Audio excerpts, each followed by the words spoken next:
తెలంగాణ కాంగ్రెస్ ఎమ్మెల్యేల పనితీరుపై ముఖ్యమంత్రి రేవంత్ రెడ్డి అసంతృప్తిగా ఉన్నట్లు పార్టీ వర్గాల్లో వినిపిస్తోంది. ఎన్నిసార్లు చెప్పినా పద్ధతి మార్చుకోవడం లేదని ఆగ్రహంగా ఉన్నారని అంటున్నారు. ఇకపై శాసనసభ్యులతో స్నేహపూర్వకంగా వ్యవహరించి పని చేయించుకోవాలని నిర్ణయించారు. వీలును బట్టి వారితో సమావేశమవుతున్నారు. ఎమ్మెల్యేలకు సీఎం చెబుతున్నదేంటి, వారు చేస్తున్నదేంటి?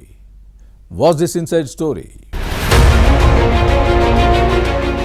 ముఖ్యమంత్రి రేవంత్ రెడ్డి ఎంత మొత్తుకున్నా కొందరు కాంగ్రెస్ ఎమ్మెల్యేల పనితీరు మారడం లేదు. ప్రజల్లో ఉంటూ వారి సమస్యల పరిష్కారానికి ప్రాధాన్యత ఇవ్వాలన్న ప్రభుత్వ బాస్ ఆదేశాలను బేఖాతరు చేస్తున్నారు. ప్రతిరోజు సాయంత్రం 4 గంటల నుంచి 6 గంటల వరకు జనాన్ని కలవాలని ఎమ్మెల్యేలకు పలుమార్లు సీఎం సూచించారు. అయినా మార్పు లేకపోవడంతో అలాంటి శాసనసభ్యులపై రేవంత్ రెడ్డి అసంతృప్తిగా ఉన్నారని సమాచారం. ప్రతి సీఎల్పీ సమావేశంలో పలువురు ఎమ్మెల్యేలకు ఇండైరెక్ట్ గా వార్నింగ్ ఇస్తున్నా డోంట్ కేర్ అంటూ లైట్ తీసుకుంటున్నారు. ఎవరేం చేస్తున్నారో తనకు తెలుసునని, కొందరు ఎమ్మెల్యేలు అత్యుత్సాహం ప్రదర్శిస్తున్నారని నిర్మోహమాటంగా చెప్పేస్తున్నారు. పద్ధతి మార్చుకోకపోతే వేటు తప్పదని డైరెక్ట్ గా వార్నింగ్ ఇస్తున్నారు. కొందరు ఎమ్మెల్యేలు పైరవీల కోసం సెక్రటరియట్ చుట్టూ తిరుగుతున్నారని, అవన్నీ మానుకుంటే మంచిదని సున్నితంగా మందలించిన సందర్భాలు ఉన్నాయి.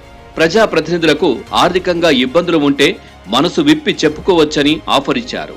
అంతేకాని పైరవీలపై దృష్టి పెడితే ప్రభుత్వానికి చెడ్డ పేరు వస్తుందని కొందరు శాసనసభ్యులను ఉద్దేశించి కామెంట్స్ చేసిన విషయాన్ని గుర్తుపెట్టుకోవాలి. బీఆర్ఎస్ ప్రభుత్వ హయాంలో ఎమ్మెల్యేలు మోనార్కులా వ్యవహరించారు. ప్రజలకు దూరంగా ఉంటూ సొంత వ్యాపకాలకే ప్రాధాన్యత ఇచ్చారు.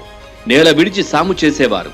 దీంతో ప్రజాక్షేత్రంలో పట్టుకోల్పోవడంతోనే గత ఎన్నికల్లో ఓడిపోయిన విషయాన్ని ముఖ్యమంత్రి రేవంత్ రెడ్డి పదే పదే గుర్తు చేస్తున్నారు.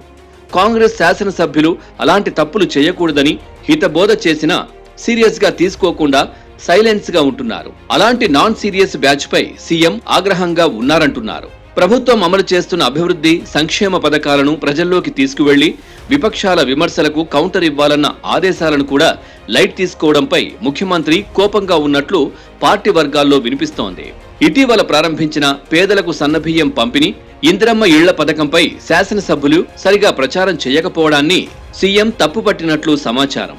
గత ప్రభుత్వం చేసింది గోరంత అయినా కొండంతలు చేసి చెప్పిందని, కానీ కాంగ్రెస్ సర్కార్ కొండంత చేసినా గోరంత కూడా చెప్పుకోవడం లేదని సీఎం ఎమ్మెల్యేలతో పదే పదే చెప్తున్నా వారిలో మార్పు రావడం లేదు.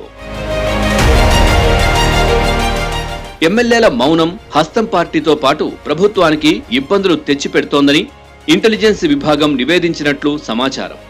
ఎన్నిసార్లు చెప్పినా ప్రజాప్రతినిధుల ప్రవర్తనలో మార్పు లేకపోవడంతో ఈ అంశాన్ని ప్రేమగా వ్యవహరించాలని సీఎం నిర్ణయించారు. ఈ నెల 1 నుంచి వీలును బట్టి పార్లమెంటు నియోజకవర్గాల వారీగా ఎమ్మెల్యేలు, ఎంపీలు, ఎమ్మెల్సీలు ఓడిపోయిన అభ్యర్థులతో సమీక్ష నిర్వహిస్తున్నారు. ఎమ్మెల్యేలందరితో 1-to-1 సమావేశం అవుతున్నారు. నియోజకవర్గ సమస్యల పరిష్కారం కోసం జిల్లాల వారీగా ఎమ్మెల్యేలకు సమయం ఇస్తున్నారు. తాను ఇస్తున్న స్వేచ్ఛను ఎమ్మెల్యేలు వేరేలా అర్థం చేసుకుంటే ఇబ్బంది పడేది మీరే అని సీఎం రేవంత్ తన పద్ధతిలో చెబుతున్నారు. ప్రతిపక్షాలు మాట్లాడిన అంశాలపై అధికారుల నుంచి సమాచారం తెప్పించుకుని వెంటనే స్పందించాలని ఆదేశిస్తున్నారు. ఇక నుంచి ప్రభుత్వ కార్యక్రమాలు, పెట్టిన ఖర్చు, లబ్ధిదారుల సంఖ్య తదితర వివరాలతో ఎప్పటికప్పుడు ఎమ్మెల్యేలకు సమాచారం పంపుతామని, దాన్ని ప్రజల్లోకి తీసుకువెళ్లే బాధ్యత ఎమ్మెల్యేలదే అంటూ సీఎం వారి దృష్టికి తెస్తున్నారు. ఎమ్మెల్యేల పనితీరుపై ఎప్పటికప్పుడు ప్రోగ్రెస్ రిపోర్ట్ తెప్పించుకుంటున్నట్లు సమాచారం.